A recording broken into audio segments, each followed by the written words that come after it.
আপনারা সকলে দৌড়াদৌড়ি করছেন শাকিলা আপার ৩০০ ফিটের হাঁস খাওয়ার জন্য, আর আমি এদিকে চলে আসলাম বাবার বাড়িতে হাঁস খাওয়ার জন্য। কিছুদিন আগে আমার ছেলে একটা হাঁস খাওয়ার জন্য বায়না করেছিল, কিন্তু আমি তো আর হাঁস বাঁচতে পারি না, বেঁচে পরিষ্কার করাটা অনেক কষ্টকর।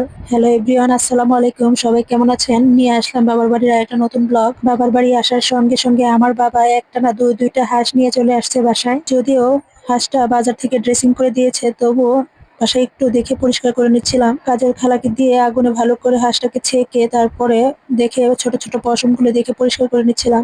হাঁসের মাংসে ছোট ছোট অনেক পশম থাকে, এগুলো দেখে ভালো করে পরিষ্কার করে নিতে হয়।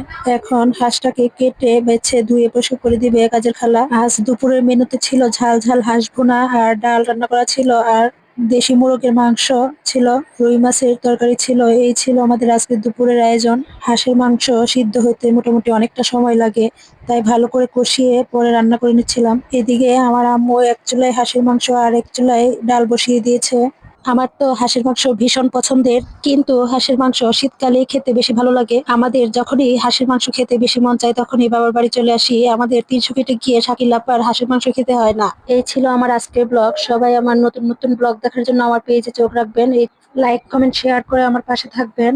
খুব শীঘ্রই বাবার বাড়ির আরো নতুন নতুন ব্লগ নিয়ে হাজির হবো আপনাদের মাঝে। সবাই ভালো থাকবেন, সুস্থ থাকবেন। আল্লাহ হাফেজ।